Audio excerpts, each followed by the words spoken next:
Na série Eleições, conversamos com o professor Rafael Purgato, que é pré-candidato a deputado estadual pelo PCdoB. Professor, o senhor tem uma vida de trabalho aqui em Jundiaí, parece que começou cedo, né? O que você já fez na vida? Exatamente, Anselmo. Eu comecei com 12 anos, trabalhei como jornaleiro, né? Uma banquinha de jornal da minha família, ali na Vila Progresso, ali próximo ao começo da Samuel Martins ali. Perto da Antiga do Bairro. Antiga do Bairro, exatamente. Fiquei até os 14 anos ali, depois fui fazer curso técnico em informática, ensino médio. Aí, para pagar os estudos, eu trabalhava numa doceria de uma outra tia que ela tinha. Aí o meu acordo com ela era ela pagar a minha escola, que eu fiz curso técnico ali na escola Anchieta, né? E fazia ensino médio, a gente tinha aula de sábado, tudo. E aí foi assim que eu paguei meus estudos, pagava o curso e pagava também um curso de inglês em paralelo a isso, né? Aí depois eu fui fazer faculdade e eu comecei a fazer tarefas da faculdade, né? Iniciação científica, depois comecei já como professor da aula em cursinhos comunitários, eu estudei na USP, então a USP sempre tem projetos sociais que a ideia era poder permitir que outros jovens tentassem entrar lá. Então nós alunos dávamos aula em alguns cursinhos e aí eu fui engrenando na carreira docente, né? Dei aula numa escola móvel do Hospital para Crianças com Câncer lá em São Paulo, o GRAAC, é muito semelhante ao GRENDAC que nós temos em Jundiaí. Lá tem uma estrutura maior, multidisciplinar, é algo que já é ligado à Universidade Federal de São Paulo também, os profissionais. Dei aula numa escola só para crianças especiais, autismo, esquizofrenia, casos sérios de problemas intelectuais, né? E aí passei no concurso do Estado, voltei para Jundiaí, porque estudando e trabalhando em São Paulo, fui para lá, concluí a faculdade, aí no primeiro concurso que teve para professor do Estado, eu voltei para Jundiaí, escolhi a Escola Bispo como a minha sede na ocasião, dava aula no Bispo e no Diógenes. E aí a carreira foi deslanchando, foi fluindo. Passei a dar aula em escolas particulares, recentemente estava dando aula na rede técnica também, ali em Itatiba. É uma carreira que eu me identifiquei bastante. No começo eu não pensava em ser professor, mas eu percebi que eu gostava de física, né? Foi a área que eu me formei. E aí, quando comecei a dar aula, achei bem satisfatório, em que peço todas as condições dos professores, e é uma carreira que eu gosto muito e sigo Tá aí até agora. Tá até agora. Agora, interessante que você começou a trabalhar com 12 anos, numa época que podia, né? Sim. E gozado, não cai a mão, né? Trabalhar assim. Faz bem até. Eu acho que no meu caso contribuiu bastante, né? E eu tinha sempre essa consciência de estudar também. Eu acho que o que prejudica é, às vezes, você colocar uma criança em um trabalho estafante que braçalmente, fisicamente vai desgastar muito e tirar essa criança da escola, né? Por isso eu acho que tem que ter um equilíbrio exatamente para você permitir perspectiva. Eu tinha um foco na vida que era estudar e eu usei isso como instrumento, mesmo muito criança, né? Começando a ser adolescente, eu usei isso como um instrumento para eu ir crescendo e financiando meus estudos e tal.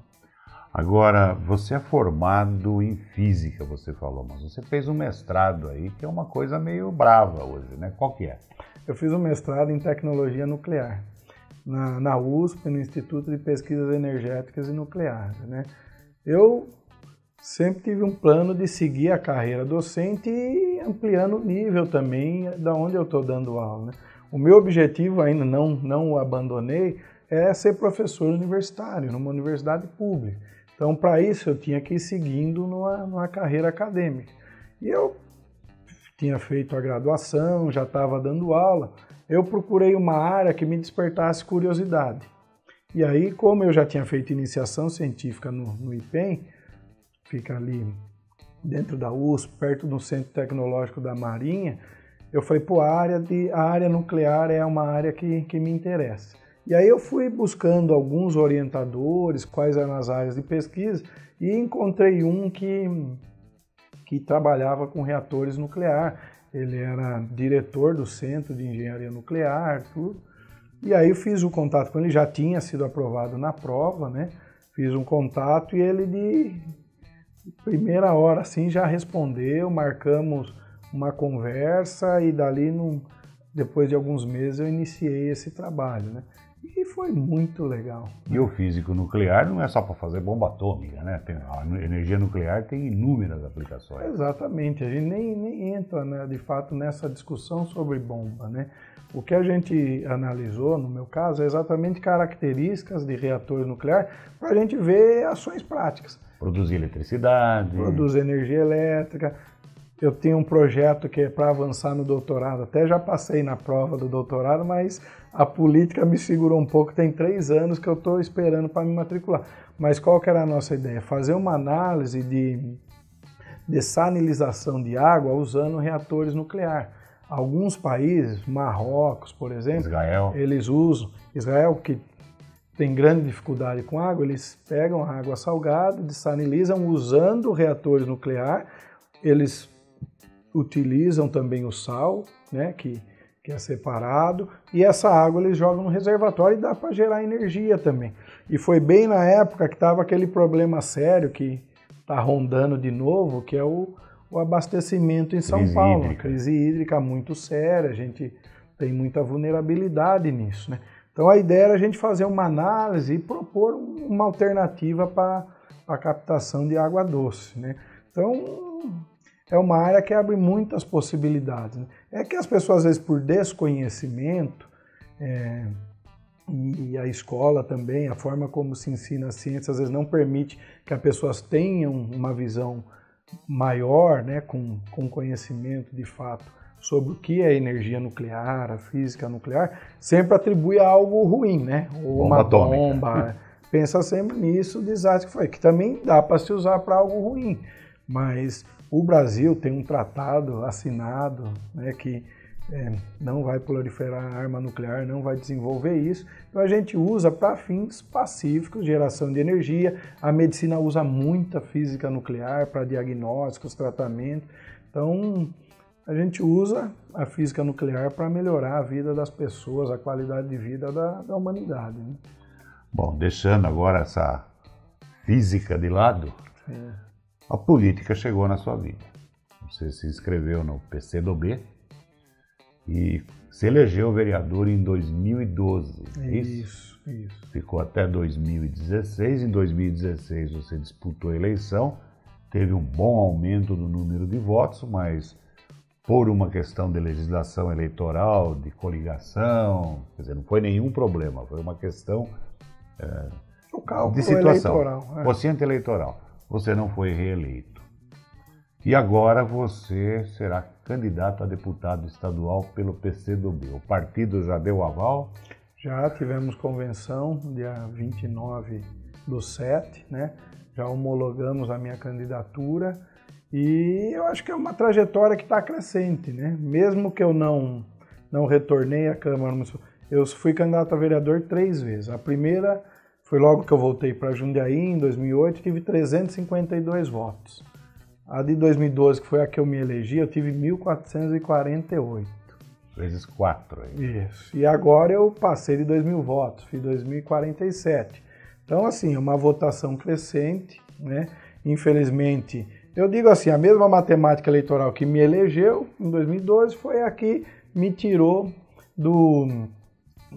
da cadeira na eleição de 2016. Então, acho que é a regra do jogo, infelizmente não deu. Fiquei como primeiro suplente, até retornei à Câmara. Ficou durante 30 dias, Fiquei durante 30 dias, eu achei que era importante eu passar por lá, fazer um pouco de oposição na cidade, apontar outras discussões que acho que precisava na Câmara, mostrar que é necessário conhecer o regimento da Câmara. Que muita gente não conhece. Porque é ali que se dão as regras para você fazer o bom debate, o bom diálogo. Então, acho que tentei implementar um projeto de lei, infelizmente não deu, que era para tornar pública as listas de espera para procedimentos médicos, exames, consultas, cirurgias, mas os colegas entenderam que não era o momento de E a maioria manda, né? Democracia é a maioria.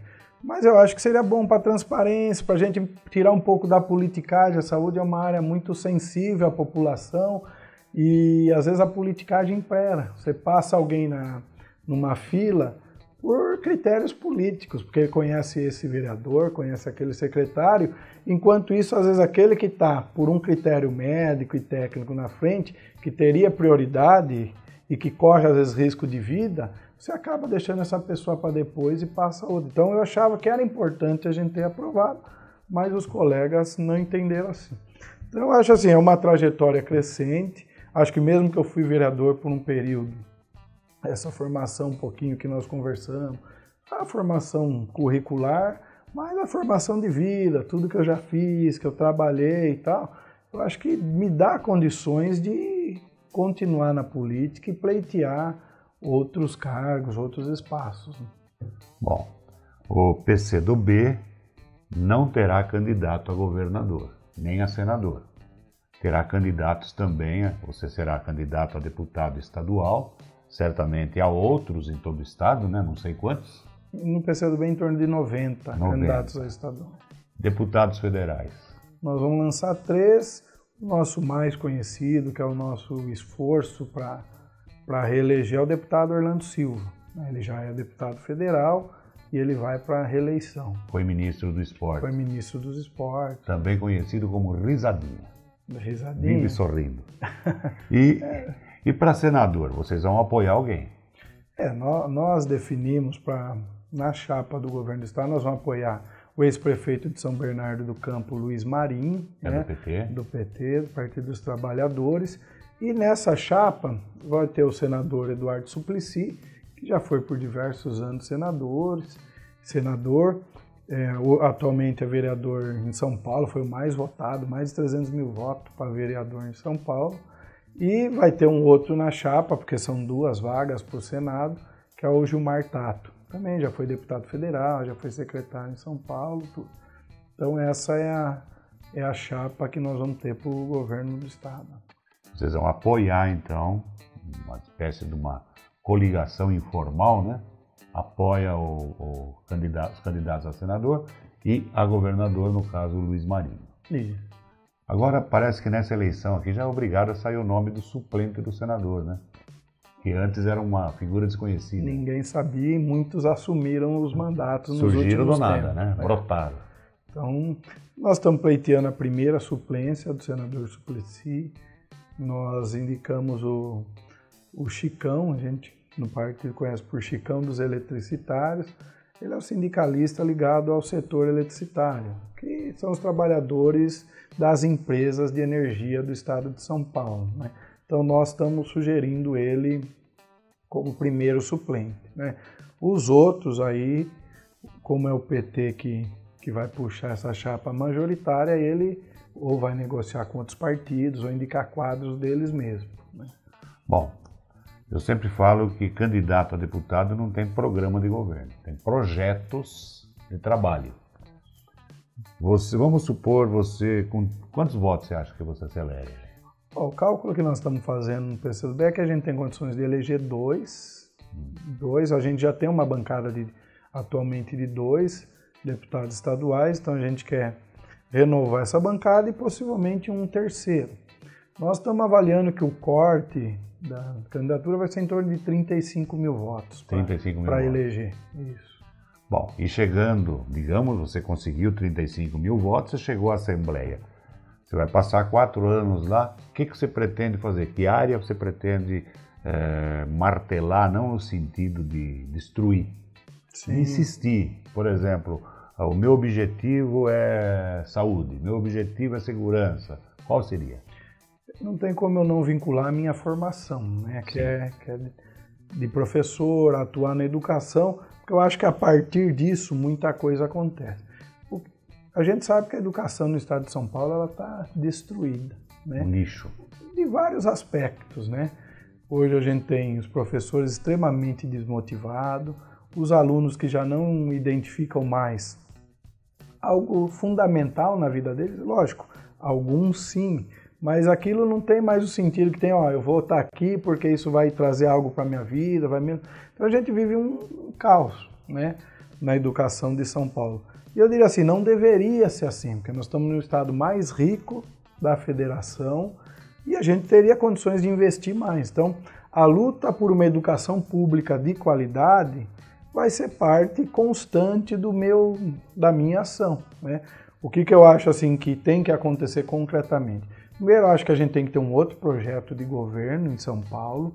A gente está há 24 anos, o mesmo grupo político, que é o pessoal do PSDB, e eles não deram resposta. A educação, nem a saúde, a segurança, que são 3 áreas bastante sensíveis à população, mas especificamente na educação, está claro que não teve um projeto de sucesso, né? Hoje tem um dado recente que dos estudantes atuais, 3% querem ser professor. E 50% dos professores dizem que não aconselham a profissão para ninguém. Exatamente. Por quê? Porque ninguém está feliz com a forma como está, né? Até eu diria assim, eu, além da rede estadual, dou aula em outras redes, como eu disse. As outras redes funcionam. Só que a rede que atende a maior parte da população, que é a rede pública estadual, que não tem prova, nada, todo mundo tem acesso a ela, é o que está pior. Então, a maior parte das pessoas não tem acesso a uma educação de qualidade. E aí, o que eu penso? A defesa de condições dignas de trabalho para o professor é fundamental. Isso passa por remuneração, sim. Não dá para São Paulo ter um dos salários mais baixos do Brasil. Eu sou do PCdoB, eu gosto de usar sempre o exemplo do Maranhão. O governador lá, Flávio Dino, é do PCdoB. Hoje o Maranhão paga o maior salário dos professores no Brasil. E é um estado considerado pobre. Exatamente, é o estado de menor IDH no Brasil, viveu décadas e décadas sob mando da família Sarney, que não desenvolveu o estado, e ali, esse dado de que os professores são os melhor remunerados no Brasil, mostra que São Paulo, que é o mais rico, tem condição de buscar isso. Para quê? Para tornar a profissão mais atraente. Eu, por exemplo, eu tenho uma condição digna de vida, eu dou 55 aulas por semana, para você ter uma ideia. É bastante. É manhã, tarde e noite. Chegou agora, no final do semestre, a voz já não funcionava. Não, e o problema não é só dar aula, é preparar prova, é corrigir prova, é reunião pedagógica. Você sai com um maço de tarefa para levar para o fim de semana em casa, né? Então, eu acho que essa remuneração docente faz parte. Agora, a estrutura das escolas também é fundamental mudar. Nós estamos com escolas muito arcaicas, né? A gente até tem internet, por exemplo, mas temos internet num local específico, uma internet muito ruim. A lenha. Às vezes funciona, às vezes não funciona. Então, para você prever atividades, porque a molecada hoje é muito tecnológica. Se você não avançar com isso, você vai ficar sempre los e giz, e isso vai deixar 6 horas uma criança sentada olhando para sua cara com los e giz. Então, a gente precisa diversificar também as metodologias. Só que para isso a gente tem que ter estrutura. Então, é fundamental ter computadores com internet, pelo menos para o professor utilizar na hora da aula, com projetor. A minha área, por exemplo, na escola técnica que eu dava aula, eu tinha um computador e um projetor na sala. Então, você tem uma ideia, está falando de determinado tema, você entra ali na hora, você projeta uma imagem que você não vai conseguir desenhar na lousa, que você ajuda aquela criança a aprender melhor. Até porque certos problemas, eles são melhor quando você tem o visual, o exemplo, né? Exatamente, porque senão você fica só no abstrato e não projeta a imagem concreta daquilo, né? Você acha que é possível, por exemplo, voltar à época que quem estudava em escola pública era o bom e quem ia para a escola particular era porque não conseguia acompanhar o currículo ou o ritmo da escola pública? Eu acho bem possível. Por quê? A escola pública, ela tem mais aula que as outras redes, de matemática, de português, que são as duas fundamentais. Então, eu acho que se a gente conseguir encontrar um caminho, para isso é fundamental a participação da família. Uma das ideias que eu tive nesse período que eu passei esse ano na Câmara era o quê? Que o funcionário público tivesse a dispensa do horário de trabalho para ir nas reuniões de pais. Vai, traz uma declaração, volta e continua o serviço. Por quê? Porque muitos pais não vão às reuniões. Hoje é reunião de avós, né? Vai as avós, às vezes vai um irmão que cuida da criança, mas a maioria não vai ninguém. E aí aquela criança vai ficando abandonada. E não tem com quem nós da escola tratarmos os assuntos. E a gente vai vendo e fala, está abandonado. Então também nós precisamos criar condições e também exigir que os pais participem, né? Porque se eles não estiverem juntos, não estiverem preocupados com a educação dos seus filhos, a gente não vai conseguir reverter. Mas eu acho possível, não é algo de um ano para o outro. Não. Mas é a gente encontrar um projeto que nós vamos seguir para no médio prazo já mudar a cara da escola pública.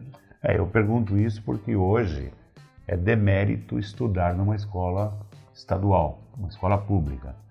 E é mérito estar numa escola particular, por pior que seja. Quando que primeiro era o contrário. Quem falava, eu estudo em tal escola particular, esse daí é burrinho. Esse não acompanha, era mais ou menos isso. Sim. Na época também podia chamar de burro, enfim, não é como o mimimi de hoje, né? Agora, mais uma coisa, professor. A situação das escolas em São Paulo é uma bandeira. Vai incluir professor, incluir qualidade, até mudança em currículo. Fora isso, existe outra área para ser, por exemplo, o aglomerado urbano de Jundiaí, que era o seu território, digamos, entre parênteses, eleitoral, tem outras necessidades. Vai ter briga para isso também? Com certeza, porque criaram essa figura do aglomerado, fizeram uma lei, fizeram todo um auê. Eu cheguei a participar de diversas reuniões, mas era reunião para tomar cafezinho e ficar jogando conversa fora. Nada além da criação de concreto aconteceu. Então precisa ter um orçamento para o aglomerado. O Estado precisa colocar uma estrutura dentro do orçamento para que problemas comuns de saúde, segurança, transporte, eles sejam discutidos e essas cidades, porque tem o presidente do aglomerado, que essas cidades possam desenvolver as políticas públicas necessárias para o aglomerado. Então, eu acho que assim, a cobrança para que, de fato, instrumentalize o aglomerado é importante. Mas eu tenho uma ideia que talvez seja até polêmica, não é do aglomerado, mas é do geral. Que eu já defendi ela na Câmara de Jundiaí, infelizmente não teve eco à época do prefeito, vou defender agora recentemente também, porque a gente tem uma faculdade de medicina de Jundiaí que é uma autarquia. Mas o que eu penso a nível de Estado? Um dos problemas da saúde pública é o quê? A falta de médicos. E no Estado a gente tem 3 universidades públicas que são as melhores do país, a USP, a Unicamp e a Unesp. Então, a USP, a Unicamp mais concentrada, mas a Unesp é bastante espalhada e elas têm cursos de medicina e cursos na área de saúde. Então, qual que é a minha ideia? Que esses estudantes que estão numa universidade pública, que todo o povo de São Paulo está ajudando a manter essas universidades, que esses estudantes, ao se formarem, eles tenham a obrigação de, pelo mesmo período do curso, atender na rede pública de saúde. Eles podem atender em outras redes, podem criar o consultório dele, tudo, mas é fundamental o quê? Garantir por um período, e eu falo o mesmo período do curso, porque eu, quando fiz o mestrado, eu fui patrocinado pela Secretaria Estadual de Educação. Então eu fiz 2 anos, qual que é a minha contrapartida ao Estado? Dar aula? Eu tinha que dar aula pelo mesmo período, pelo menos, ficar o mesmo período que eu tive de bolsa. Então eu acho que dessa maneira, pelo menos a gente faz com que esses médicos que vão se formar nas universidades estaduais, que são públicas, que eles vão atender de fato no Sistema Único de Saúde. Porque o que acontece? Se ele vai para a universidade pública, normalmente ficam anos e anos. Eu brinco, às vezes, tirou doutorado em cursinho para entrar para a universidade pública na área de medicina.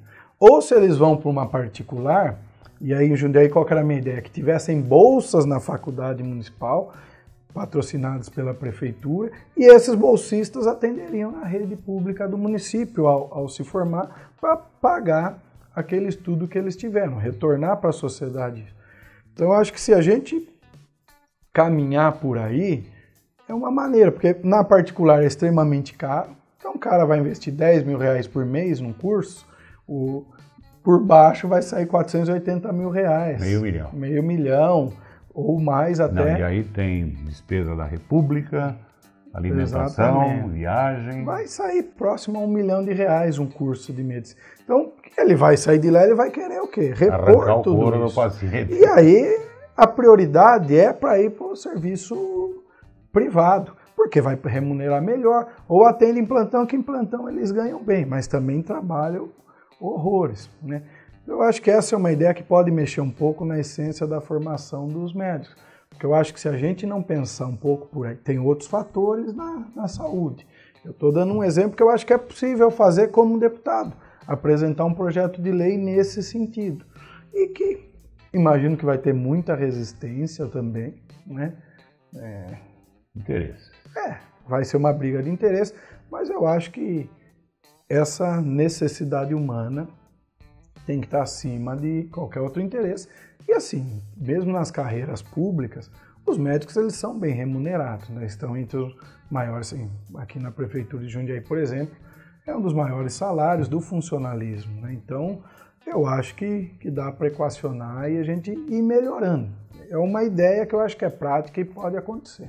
Ok. Esse foi o professor Rafael Purgato, ex-vereador, mestre em física nuclear, trabalha desde os 12 anos de idade, está inteiro, isso não tira pedaço, e que deverá ser o candidato do PCdoB a deputado estadual em outubro deste ano. Você está assistindo Novo Dia TV.